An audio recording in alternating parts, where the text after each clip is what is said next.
With everything that's going on, I've been battling with saying something because we live in a culture to where if I don't agree with you or I don't agree with your perspective, then I can possibly get crucified. But guess what? I'm gonna speak what's real. I'm gonna speak what's true. What I know to be true, what I know to be right, regardless of how anybody feels about it. You know, it's not my intentions to offend anybody. But if I offend you in speaking what's truth and speaking what's real, so be it. You know what I'm saying? I don't apologize for that. But I won't cease to speak what's true and what's real.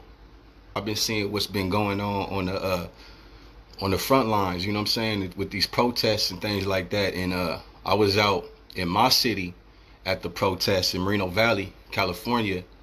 You know, we marched about, I would say, a good probably 6-7 miles.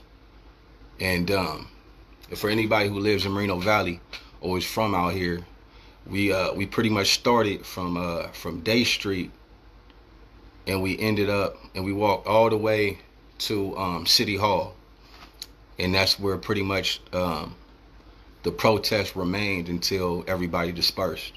So I was out there, man, on the front line. I felt the pain.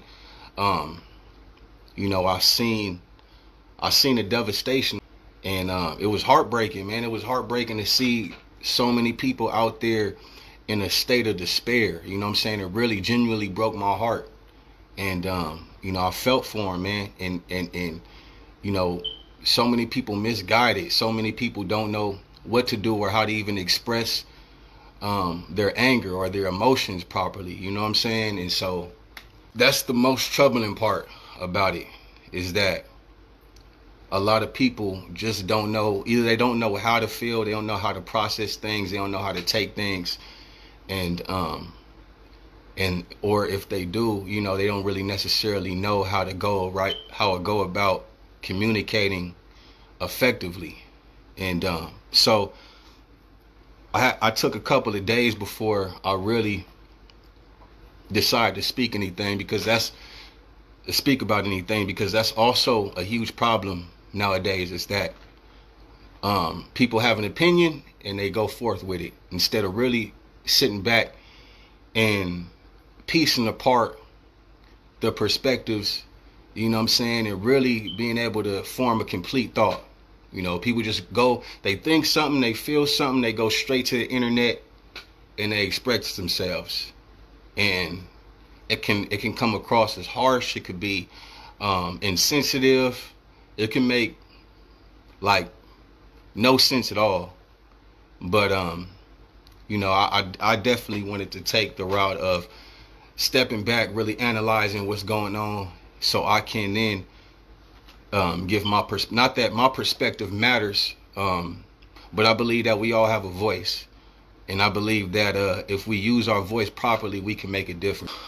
The Word of God says that you know, to remove the plank out of our own eye, so we can see clearly, to remove the speck out of our brother's eye. How can we have a plank in our own eye and then point at our brother and be like, hey, you got something in your eye and it's just a little speck, right?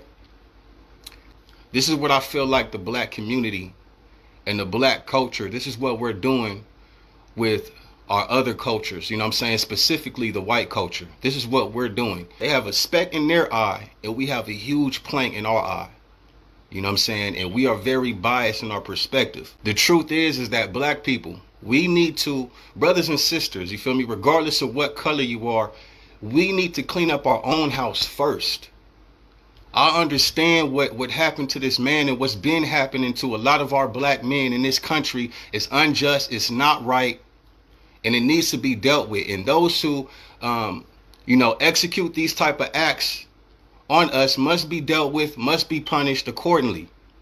But the truth is that we need to look at ourselves internally You know what I'm saying? Before we look at the exterior, before we can go out here and point fingers at everybody else, let's do the same. I'm not saying we shouldn't. I'm not saying we shouldn't point fingers at those who commit unjust acts against our brothers and sisters. But we have to also not be hypocrites and be consistent and then point at ourselves and hold ourselves accountable as well. As much as there's an outcry for injustices, right, that's taking place against our people, we have to also not fail to realize and acknowledge the own injustices that we act upon each other in our own communities.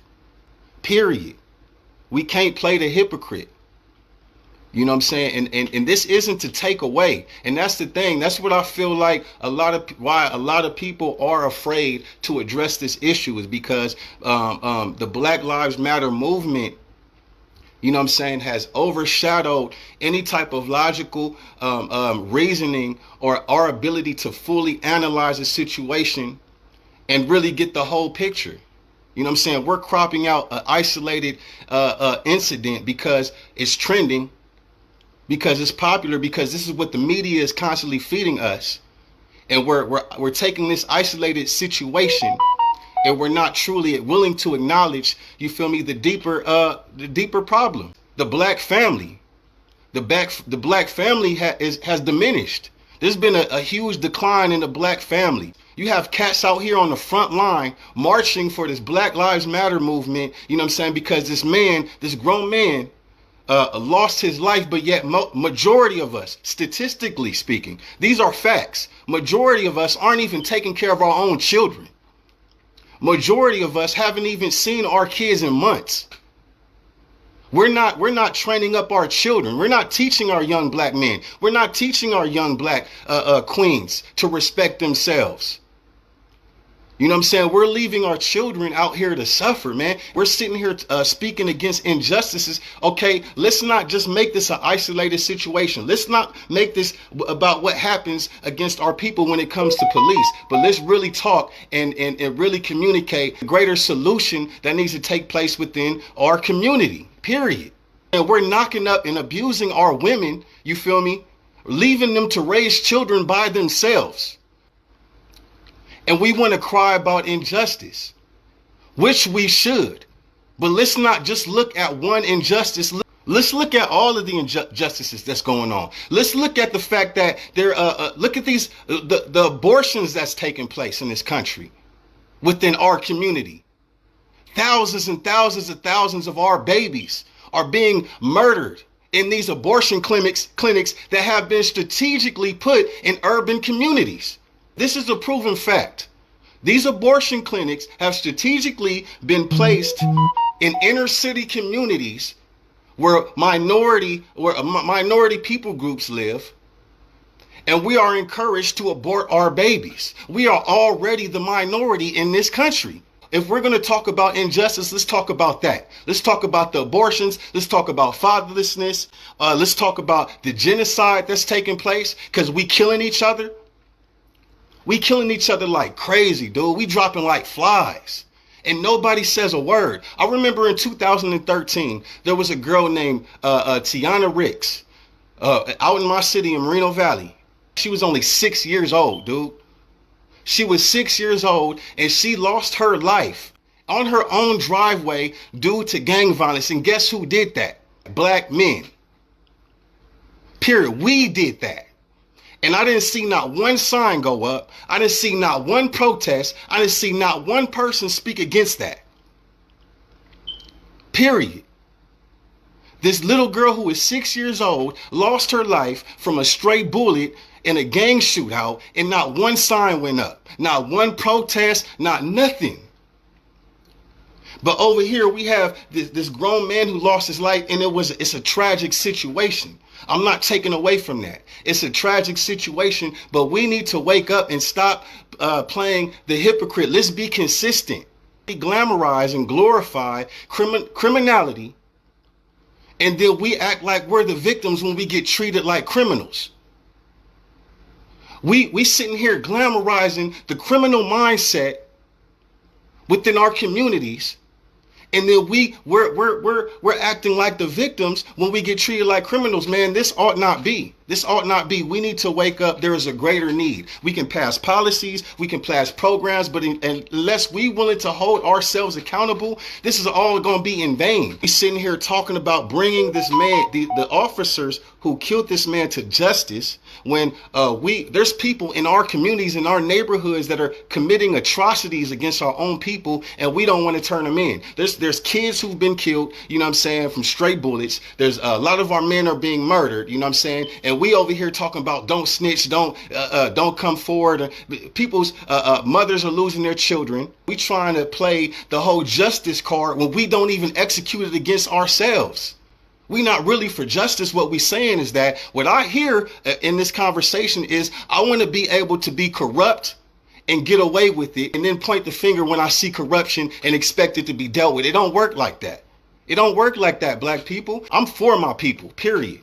I'm a black man. I've been through the excessive force type of thing. I was hog-tied out of my mama's house at one point.